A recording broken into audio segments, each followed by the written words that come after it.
49. elete Fıkh Müyesser'den Nahmedu ve nusalli ala Resulihil Kerim. Elhamdülillahi vel minne dersimiz bardı mustahabbat-ı namaza. Mustahab diyenleri bir sürü amallar var. Ki şunu etmeklikte sevap var. Etmeklikte sevap var. Bir adım etmeyenlerden günahkarçılık yok. Yani ettiğin var ya şol amal benehve ehsen kamil suratına eda var ya. O da Nebi Hudaysa mübarek sünnetlerinden. Umurati der namaz mustahabas. Benan raayet anha nikus ta namaz belveçe kamilteri eda kırdır. Şimdi sada falan size tanıyacak o ne namazın mustahabbatından. O vakit neme? İnke mert der hengami gofteni tekbir tahrim eden. Allahu Ekber diyende her do kefekhişra az zile petuyeş ya her do asineş birun kone. Bilin bizim aramızda yoğrak da. Belli sana varsan görüyen. O da tolon yel çat Pakistan'dayken şöyle öldüğüne çadır dolu yani kelleler bilen var. O eller de şonun içinde. Şimdi bir adam şu dağda elini kulağını yetirir yetmedi. Çadırın içinden şehitler de bolacak da ama şu kavusunu yeminiptir elin taşından çadırdan ya ulukan giyinrek barakayım yengli adamlar oluyor. Neyse göğünden güppüğünü gördün. O da sonra Afganistan'dan getirdi. Şeyle yengli ulukan. Mının ne eminiydim. Onu o dağda tavuk diye deskeç suratından isfada oluyor diye da. Yani yok diye bir karşıdağı ulukan yani. O tar bu diyorlar. Afganistan'ın bir yeri var adi adım ismini o dağda. Antkoy diye. Antkoy Afganistan, Türkmenistan'dan bir 35 kilometre diye ne bilemek, 35 dakika diye ne bilemek. Aramız var diye da. Onun şu dağda bu kadar tavuk diye yengler ulukan et ya dedi. O bizim aramızda bu dağda yok da. Tam şu dağdan şunları misal verdim. O da eğer şoparım daşta uğruna çadır dolayan millet bolsa ya bir vakitte tanıdı şoparım piş geldi.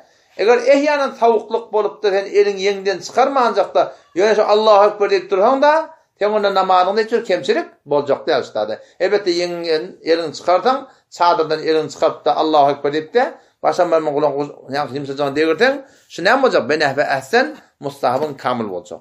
Ama denanları ne mi denana? Kefe destanı hiç birun nakıl başkanı sadece. Şimdi denanalar yeng olu korak bolanlar şol ama ştarağının yengi olsa o şey şiform nazık tekbir et ya da ola. Ki ne mi? Göğünek kaldırta avratı olacak. Namazını müşkül tapacak. Omşa taydan o yengin marahim elini şey yenginden çıkarmasınlığı şol mustahab. Kobu avul khurun. İkinci ne mi? Namaz okuyan adam kıyam vaktinde secde cayın ödep durmak. Yani secde cayı diyende Allahu Ekber diyende niye secde edeceğin hem bir medeni belli oluyor da sana biliyor. Şu tadın ödep durmaklık şol mustahab. Şimdi bazen böyle gözün teoriye çıkıyor biliyor musun? Gözün kıyağını beylen odayan bununla var günahkarçılık yok yani. Aslında neyme şol öl yankı secde çekirin gödettirmek usta. Ondan sonra neyme? İnki negahı namazda derhat ruku besuye birun her defa iş başlar. Ruku edende ökçen gödettirmek. Bir var ayağın uzun gödettirmek. Kitapta göre o bir var ökçen gödettirmek. Onlara Muhammed Ömer Serbazi rahmetullahi aleyhi fetabatında şu ökçen gödettirmekle ilerçektin. Haytın eten edamani şu da cüz'ü mustahabbattan. Hop, ondan sonra ne? O bir ne? İnke negahı namazda derhat rukumuna aittim. İnke negahı namazda derhat secde besuye kenarı yani pere bineş başladı. Secdeden de burnun yumuşacığını gödettirmekle. Bu da ne mi? Cüz'ü mustahabbattan. O bir ne? Namaz okuyan adam okuyor tika ettehiyyatoda kurtağını gödettirmekle. Bir var İkelin malahım dediğin nedir ya da budun nedir onunla şonda var akım ikelin şey doğrusu oturunun malahım göde oturmaklık. Kavusu ne mi? Doğrusu et kurtağını göde oturmak. Onun hakkı şeyle yığılıp da var gödünü iştak veriyorsun. Başı içerik vermiyorsun. Bu da ne mi? Cüz'ü mustahabbattan ki teşehhuda oturanda et kurtağını göde oturmak. Yerleniz ne mi? Sorhu ve hamyazına bakada tavan az kod def namayat. Bu vakti atkıracak boluyorsun. Başardan atkırmacak bolmaklık. O atkırdan da ne yapmış o tuğratunna? Bir form şeyle elini ağının evine koyup da şan setinin başadığından evine geçmektik gerek. Attığı tuğratunna sen atkıranda sünnetçi İkelin böyle şeyle yüdün tutmalı.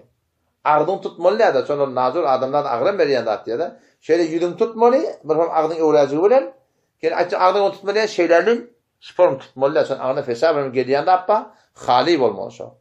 Şu doğrudan elin ikelin yüdüne tutmak gerek. Ama namazda son ikelin bir iş etmek doğru değil. Şu taydan bir el bilen ağdın evini tutmaklık gerek. Neyme şu tefi beter katı çıkmasın. O parlamalı oluyor. Parlağında gavta neyme? Mustahap şonu saklamaklık. Yani bir ağrın yımpma, ağrın mertme parlamak evine geçmeklik. Burada evine geçebilmesen şöyle durdun da sağ elin şöyle evine etiyordun. Yok hem de sol elin şöyle izin etiyordun. Şu doğrultunda parlamaklık. Ati suratında da şöyle. Ati suratında da kâvata sen görüyor musun? Bir adamdır. Adamın kıyafetinde gelişiklerini alıyor da oraya. Kâvata fermanın yazıtlarına bir asbet. O gidip oti ağrın var biliyor musun? Onu mesela farklı ya da onun için çehrenin gödeye oturanda bir form oluyor şu çehreti. Adamın bir şahsiyetini bir hem etek kasırıyor hatta. Onun için kavutun ne her vakitte ama parlaman evine geç. Halta atıydı da. Yok evine geçebilmeden şu elini ağzının önüne motorun üstünde, maşinin üstünde her bir yerdeydi şol şeyde koymaklık var. Bu da zöl mustahabbattan. Altınızı neme? Negah-ı namazlardan, hengame salamlardan. Salam verende neme? İki gerşin ödemektir. Başıyla selamun aleyküm ve rahmetullah gerşin ödeyerinde. Başıyla ödemelerden. Bu da mustahabbattan. Hop, o bir neme? O bir şiki del hengame hamyazı kişiden eğer çenancıban nasar gelip daha neşe bebende. Yani kaydan kururum da. Yani başarıdan evine geçmeli, hasp olmasa elin bilen son ağrını yapmaklık bu da. Dokkulunuz neme? İnkedar kadi evvel ve ahir an teşahhudi rabakanat ki az Hazreti Abdullah ibn Mesud radıyallahu anh nakıl şöyle. Bizim o teşahhudumuz var. Teşahhud başka parında var. İmam Şafii rahmetullahi aleyh'in mezhebinde başka bir teşahhud var. Şunu tutturlar.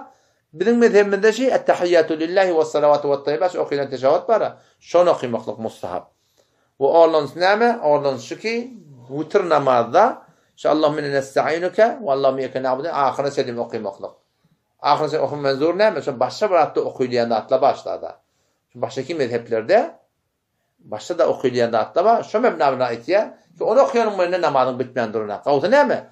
Allahümme nesta'inuke ve Allahümme yeke na'budu onu okumaklık. Hop. Farz namaz tökönni, vacibat tökönni, sünnetle tökönni, musabda tökönni, inni bardak fasit koyan daha namaz. Namazı deviyen de atla. Yani bardak değil var, sen namaz okuyup durdun, şu yağı değil tavılda, sen namaz nemet ya, bozuluyor kullen. O da neme hakkında? Bir sida atla var yankı, ol geçen haki dersimizde, 6 tane farz var namazın başında. 6 tane farz var namazın içinde. Şolan haytıdan birden namaz okuyup dukan görsen ki şon birden bitmeyaptır. Sen hutbukat nemet ya namazın bozuluyor. Altın bir nemedi, bir var duran yerin arasında olmalı. Bu vakti duran yerin ortamına telek bağmıştık. Ya ortam namazın malakım harammıştık. Sen hutbukat nemet esnada namazın bozuluyor. Ya hamana namaz okuyup dukan bir ortam malakım sen zülvarın yırtıkmıştık bilmeyen atın avrat görmüştü şeydi. Biliyor musun? Bir kân yer görünüp du tada nemet esnada namazın bozuluyor.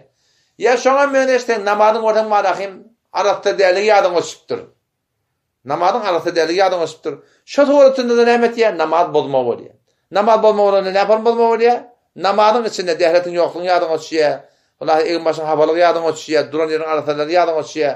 Haydi bir yadın oluşuyor ki namaz bozma oluyor.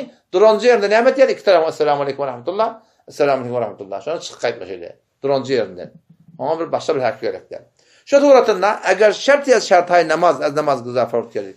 Daşındaki fardlar yok da eğer namaz kıza rukn erkan namaz. Ya içindeki fardlan haytın birden bir namazın terk botturun ağladan hutbot nemedi namaz fasıp oluyor. Hadmin namazın içinde olmak da şart değil. Yani ki namaz okuyup bolup durdun. Sonra mı orayatın birliğini bırak deyiptir. Yani namazın arası demiş. Ne mutlu? Şu namaz bolmaptır ya masadan neme? Şunu okuymaklık gerek. Elbette bu taada bir afu miqdarı var. Ne kadar afu? İnşallah onu etarsam inşallah görün. Vesselamu aleyküm ve rahmetullah.